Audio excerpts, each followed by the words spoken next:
Hello, writers. Come write with me. My name is Michaela Greenwood. I create worlds for mind adventures. Welcome to my channel, Write with Michaela.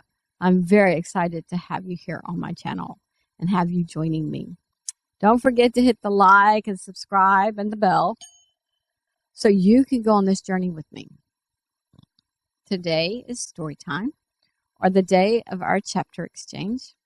If you're writing with me and you wish to exchange chapters, then send your chapter with written permission to writewithmichaela@gmail.com. I will post the email address at the end of the video and in the description below. I'm looking forward to reading your chapters. All chapters are writing prompts read on the channel, whether they are mine or another writer's work, are copyright protected material, and no one may use any part in writing their own stories. This story is PG-13, so if you are under 13 years of age, you need parental guidance. This story is in its rough draft stage, just as the last stories we've heard. The title of this story is Elloni's Pride, and today we are reading chapter 21 out of book 3. If you would like to read along, then send to the email I stated earlier and request a PDF of the chapter. Make sure you are specific. Now, let's start. Elloni's Pride, Book 3, Gaining Freedom, Chapter 21, Tracking Charm. King Fate-Right had received thoughts from Kempton yesterday in the early evening, and then again later on. He wasn't sure what was going on. Then he received thoughts from Sir Bradley, so he knew King Damontade's brother was searching for people, and King Fate-Right knew where the people were. There seemed to be a lot of people that they needed to incorporate into their kingdom, and already the 4 groups with him were hard to maintain. However, there were also around 140 linkers, minus the recently dead ones. Trained linkers were a good plus, especially if they were fighting both armies. The question was, did they attack again? If so, did they wait and attack later like he had planned yesterday? There were so many unknowns. He hadn't even known that King Damantade had a brother. He assumed the possibility of more people in the south, but he hadn't known for sure. Now he knew. Still, he didn't know how many dragons and dragon riders the brother had. Would the numbers match or be near King Damontade's numbers? Maybe Valsarath knew. King Fate-Right thought back with Sir Bradley and received the answer that Valsarath believed the king had between 300 and 400 dragons. King Fate-Right decided to stick with the plan. They would attack 2 hours later today than they had yesterday. Since the linkers had more time this morning, they gathered around Broman and they started asking for possibilities. And even though some of the younger linkers weren't flying out, the linkers included them in their impromptu meeting. They knew that sometimes young children had great imaginations because they didn't know as many limitations. Also, this way, the young linkers would feel like they were part of the group. One of the young linkers said, "What if you were really small and then turned visible in front of the enemy and then grew to a normal size? Boom! And then released the breath. Whoosh!" The older linkers chuckled at his animations. "I like the idea," stated Trenton. Then he turned to Broman. "You had trouble making enemy dragons blind. Could you make them small? I can chain small dragons to the ground easier." "Some spells work best if you have a name," replied Broman. They discussed a few more things, and then they got ready to leave. To King Fate-Right's surprise, there were 4 dragons flying in from the southeast. They had black on their backs and color on the bottom. Also, there were 9 dragons flying in from the south.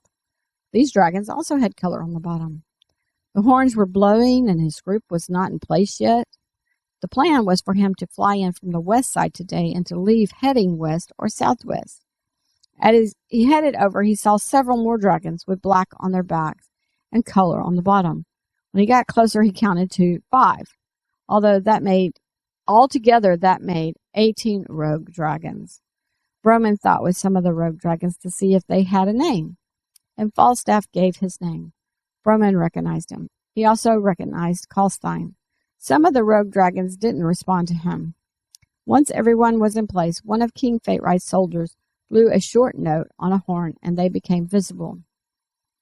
King Damontade's troops had already gone to get their dragons, so they were meeting the enemy shortly after the note. The soldiers were fighting soldiers, and Cinder's group were fighting soldiers. The Linkers were trying some of their ideas. Trenton shrank himself and his dragon down in front of an enemy. Then suddenly, him and his dragon were 500% their size. Trenton forgot the words he wanted to say after Canran's breath, but he didn't realize it. He said the words that popped into his mind. The enemy flying against Trenton suddenly saw 2 colossal dragons in front of himself. He shook his head. Then suddenly Trenton and his dragon were normal size, and Trenton was swinging his sword. The enemy saw 2 of Trenton and 2 swords, so he defended against one and not the other. The sword not defended against was real. The enemy fell from his dragon. Trenton received thoughts from several that asked what he just did. Some thought he looked fuzzy or hazy. Trenton wasn't sure, so he tried to think of his words. Several Linkers actually went small and flew under the enemy dragons, and when they grew extra large, they disrupted the flight path of the dragons above them. King Fate-Right tried to watch as much of the battle as he could. He felt the Linkers were doing some pretty unpredictable things, and that was giving them an advantage. Several enemies had fallen from the dragons. Once the dragons were riderless, Falstaff or Karlstein would think with them and tell them not to drink any more poison, and both also thought to fly away, at least for a few days. King Damontade was distraught when dragons flew away and didn't land to pick up another rider. He had instructed his ground soldiers to be ready to ride a dragon when one became available. King Damontade wanted to go after the dragons, but he had to deal with King Fate-Right first, and it seemed like all the Linkers knew all of Browser's old tricks, and even several new tricks. Then King Damontade spotted Browser, and he flew over to fight him. Browser saw King Damontade, and he smiled to himself. He grew small and flew under King Damontade. Then he grew back to his normal size before he grew 200% bigger. The size change disrupted the flight of King Damontade's dragon, but it wasn't enough to dislodge King Damontade. Several earth dragons let loose their breath over the fallen soldiers so that the rubble buried them, and they could not re-enter the battle. Then Falstaff and the large dragon and his pride both successfully said the charm to turn invisible. Bremen saw them, and he cheered because he knew he hadn't said the charm. The 2 dragons worked together to ram several soldiers from the 2 sides, and they caused more soldiers to fall, and the dragons they hit flew unstably for a few minutes. King Fate-Right had counted at least 50 fallen soldiers. He knew they were not all dead, but that was more than double the plan, so he motioned to his people to head southwest. As soon as King Fate-Right's group broke off, King Damontade started shouting to pursue them. Then King Fate-Right's group blinked out of sight. Falstaff thought the charm to his pride and Karlstein, and then they turned and left. The 5 dragons also retreated, but they didn't have the charm, so they just flew west like they had last time. King Damontade felt southwest was a trek, so he ordered soldiers to go to Dripston Kingdom. They would catch the enemy there. King Malteron Damontade had received reports from his soldiers that went out last night. Their best guess was the cave in the north, just north of the long and wide ridge, so they took about half of their forces out with some trackers to see if they could find any clue. Just before they left, the man that had come in yesterday came again. King Malteron Damontade sighed, but he indicated for the man to speak. Sir, I know you feel like I don't know what I'm talking about, but this witch here can help me. King Damontade pushed his eyebrows together. Proceed. Long ago, I purchased my wife, but she escaped several times, said the man. This witch can charm her, and that will show me where she is, so I can bring her back home. However, I went to my safe, and I have no money left in it, so the witch will not help me, but you could command her to help. King Malteron Damontade thought a few minutes. They no longer allowed the purchase of women, but who knew how long ago the man purchased his wife? He himself was missing prisoners and villagers and linkers. How does this charm work? He asked the witch. The very old and decrepit witch explained things. Basically, the person had to owe you something, be it their life because you purchased them or they stole from you. The witch also explained that you could not find someone who you wrongfully accused of stealing. King Maltaron Demetate sighed because he was thinking of using the charm to help his soldiers find the missing people, and the witch had not said anything about an enemy which you fought. He thought his best chance might be that the wife was somehow with the linkers. The witch then told her price. She said she could not accept less because she needed medicine, and saying the charm would kill her if she didn't have the medicine first. King Maltaron agreed, only if she also taught the charm to his witch. The witch had a coughing fit, but then she begrudgingly agreed to the terms, and the king arranged for a servant to purchase the medicine and give it to the witch first. Balsaroth gathered his group and the villagers. He wanted to organize them to put them in pouches, and everyone agreed that Libya only would do the haze, and Sir Bradley would do all the new baby dragons. If it was just the villagers they needed to shrink, then it wouldn't even take all us linkers. But the linkers had families. Some linkers could shrink their whole family, and some could not. Nellie didn't want to wait while they organized everything, but Sir Bradley convinced her if she waited she could be in the haze charm. Libya added, that was like being invisible. Vixie was hopeful, and Nellie agreed, because Macy wanted to be with her dragon. Then suddenly Delthia's arm started to glow, but it was different from the symbol for the linkers. "Oh no!" exclaimed Delthia. "My husband has found me. I should not have come." Everyone passed around glances, and then Dazia told the story. Bitsy was very angry. She thought to Libya, to think with Soflin or Felicity. She thought she had heard of an old charm for people to find their slaves, but people didn't or shouldn't own people, so there must be a way to get the charm off. Libya explained to the group what Bitsy thought to her. Balsaroth sighed. "We can't sit here. They will come and find us all. Father, you take the people and fly to the next cave," said Valorat. "I didn't trust when I should have, so I will stay back and help them fight or help them stay invisible." "King Damontate will bring trackers during the day," replied Balsaroth. They started discussing things, and Valorat's 5 brothers also volunteered to stay back, but Liberaine thought he would shrink the daughters and put them in his pouch before someone else put him in theirs. Libya walked away and sat down. She wanted the answers as soon as possible, so she thought with Soflin. Soflin didn't know the answer. She spoke with Felicity, and they spoke with Cervic. Cervic didn't know, but he had found a charm to locate a book given the need. So they rushed off to the shelves of books and cast the charm. First, they didn't see a book glowing, so Felicity summoned more tailors to help them look. Tailors fluttered all throughout the chamber until finally one thought she found it. Unfortunately, it was a very thick book. Soflin sighed a minute, then she asked Cervic for the charm again, and she thought through the words. She changed the word that meant book to passage, and sure enough, she could see a page glowing, so she opened that page. The passage was quite extensive, and there were multiple warnings. Soflin read through the warnings, as did a myriad number of tailors, who were hovering over Soflin's shoulders and over the book.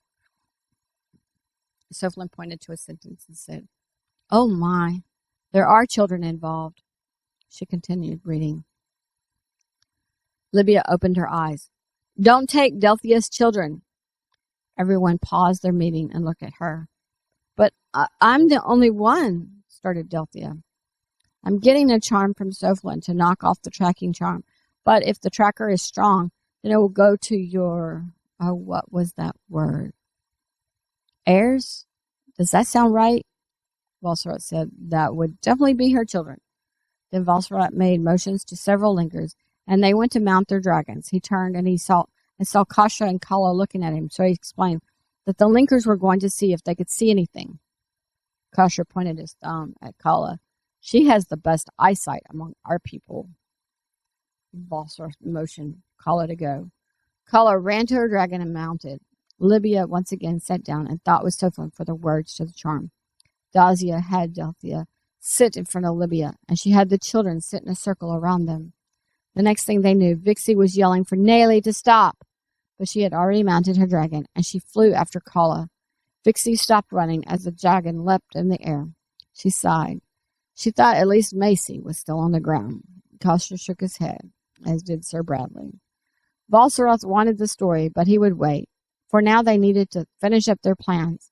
He had several of his linkers go ahead and go, and he sent 20 linkers, and each was able to shrink their whole family and at least one villager. Before Libya started the counter charm, she told Delphia that the charm would search her for the truth, and the truth could be a painful past, but she must let the magic know the history. Delphia nodded as tears slipped down her own cheeks. Libya started the charm, and Delphia started to glow. Balsaroth posted linkers around the circle. Then he looked at Liberline and whispered, "What if we put that group in a pouch? Could Libya still work the charm?" Liberline whispered back, "I believe so, but Libya does the haze." Balsaroth looked at Sir Bradley. His mind started processing their options. The witch looked puzzled at the result. She had seen the light go out, and she explained to the castle witch that it was searching for the woman. She said that the map would light up with the location. King Maltaron Demete glanced over a few times. He halfway didn't believe in witches, but he had seen a light shoot across this royal chamber, and then it disappeared in the wall. The witch looked at the king and said, "Maybe my map is old. Have you enlarged the kingdom?" King Maltaron Demete got up and walked over. "No, I have not," he replied as he leaned over the map.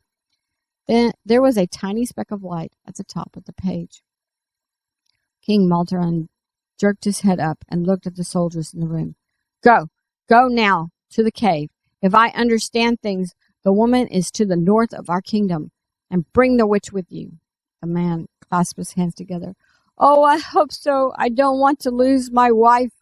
King Maltaron Demete glanced at the man, and he said, mostly beneath his breath, "So tell me, you could not find a woman willing to be your wife? You had to buy one?"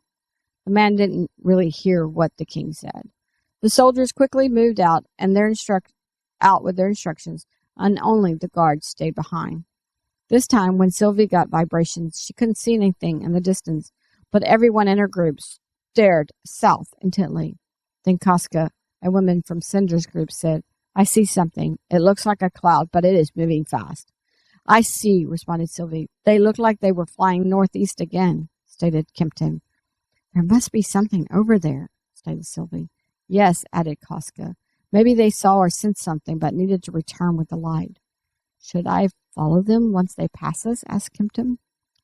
Started Sylvie. "Oh, no," replied Casca.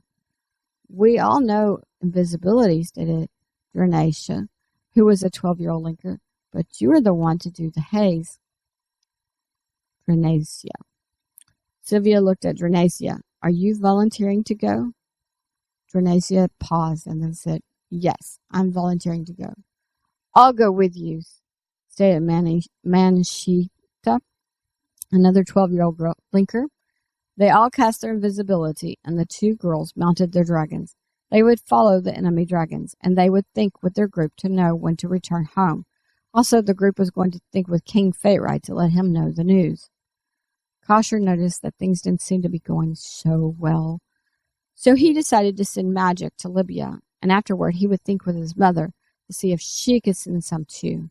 The magical dust looked red and then gray, and Libya was still focused, as was Delphia. Once Kosher sent some magic, the magical dust looked closer to golden. Kosher thought with his mother, but she thought in return that she couldn't right now because she needed invisibility. Kosher automatically thought that King Damontate had found their mountains, but Sylvie thought no. They were on the mountain ridge in the south, and they were watching for an enemy to head to King Damontate to aid. King Damante. They spent a few minutes thinking and updating each other. Then Kala's thoughts broke in. There's close to 200 enemies, and they are flying very fast. We let them pass us. I cast invisibility on Nayli and her dragon for now. Kasha rose off the ground, turned to Volsarath. The enemy is coming very fast, and there's close to 200 of them. He glanced at Libya and the circle of people around her. Volsarath also glanced over. Do you think you could put them in your pouch and fly to a different cave? I'll help him, stated Sir Bradley. He glanced at Vixie. Volsarath looked at Vixie. We'll take her with us. He made motions, and people started shrinking people and mounting dragons. However, Volsarath and 3 of his sons were staying with Kasha, Libya, Delthia, and her children. Cinder and Dazia were going with Vixie, and they shrank people for their pouches as well. Dacia only shrank 4 people, but Cinder did 13 people again. Kasha laid out his pouch, and Sir Bradley shrank them, the group around Libya. Then Sir Bradley lifted them like he did the gardens, and he put them on the pouch for Kasha to close and hang on his belt. Kasha, Sir Bradley, Volsarath, 3 of his sons were flying south to the cave where the baby dragons had hatched. They were flying invisibly. They weren't sure about the tracking spell, but they knew the trackers would be with soldiers flying towards them. Kasha thought with Kala, and Kala passed the thoughts to those in her group, including Nayli and Neftin, Nayli's dragon. Kala added that it was a place where the baby dragons just hatched when she was thinking with Nayli, so Nayli would want to go to the cave. Kasha didn't know about the linkers with his mother's group that were going to follow the soldiers and watch them. King Faterite's group landed. They landed near where the Taylors had their homes long ago. King Faterite didn't know which way to turn. They didn't want to fly home too soon. Then he started getting thoughts from Kasha and Kempton at the same time, dismounted quickly and sat in the grass and connected the thought streams into a conference. The soldiers looked around to see if they could see anything, and Lydia turned visible and pointed. That looks like funny air. Libya said she could see Elloni when she was invisible. Commander Kupcha looked to where she pointed, and he wasn't sure if he could make something out or if he was imagining it. He said, I think that's some of the dragons that helped us. I think they were following behind us. Trenton became visible and said, It's weird to have random dragons helping us. Roman defended them. I think that's Falstaff's pride. I think he wants to avenge his mate's death and to find his daughter. Commander Kargat said, These dragons have been on the potions longer than the ones that have already come to us. That might make a difference as well to if their memories will return fully or intact. There should be a charm to help them remember, put in Lydia. Then King Faterite stood and informed them of what was going on. At the end, he said he really thought they should return to their mountains in the haze, but no one that had done the haze previously was with them. Browser was visible, and he raised his hand. I'll think with Sir Bradley, and he will give me the charm. Several people in the group looked alarmed. Browser noticed. What? He asked. King Faterite glanced around. He chuckled a little. Well, if we knew the world was round, then it probably wouldn't be a problem, as you would fly us around 3 or 4 times. But we don't want to go to the edge of the world or the land. He chuckled again. My magic isn't bad, defended Browser. No, it's not, replied King Faterite, but sometimes it is unpredictable. I had people telling me about people in their group becoming visible, but the day we escaped from our kingdom, you had everyone invisible for hours. Yes, well, I had several holders sending to me, defended Browser. Then he realized King Faterite was teasing him a bit, so he relaxed and sat down. He thought with Sir Bradley to get the charm, only to realize that he already had it. But he thought to Sir Bradley anyway to make sure that he remembered it correctly. As he sat down, King Faterite pulled together a group and discussed things like the haze brought Libya to where she needed to be and not necessarily where she wanted to be. So they needed to be prepared to help their new allies if they didn't come out of the haze near their mountains. Everyone understood. Okay, writers, that's the end of chapter 21. A lot is happening. Leave a comment on how you would feel if you were King Faterite with people everywhere. Leave a comment on what you would think of the tracker charm. I'm sure it would be nice to track someone that stole from you, but it wouldn't be nice for someone to track you if you were a slave and owned by someone. So leave a comment if you would stay and guard Libya as she was trying to remove the tracker charm, or would you think Dazia's sister shouldn't have come? Join me Tuesday for vocabulary, part 14 of your story with the setting. Join me Friday for chapter 22 of Elloni's Pride, Gaining Freedom. Visit my website, bymckella.com, read some character bios. If you read some, then leave a comment on which ones you've read. All your comments will help us start conversations and build our community. All your writings will help us to see how other people imagine things and not just me. Keep all comments respectful, and remember that someone else's perspective can help you with your writing. Don't forget to hit the like and subscribe and the bell so we can continue to write together, and other people will have a higher chance of finding this video and this channel, since your likes will push the video out to a greater audience. Thank you for joining me today. I really appreciate your participation. If you know someone who would like this video, please share it with them. I forgot the bell. This is Mckella with Write with Mckella. Bye for now.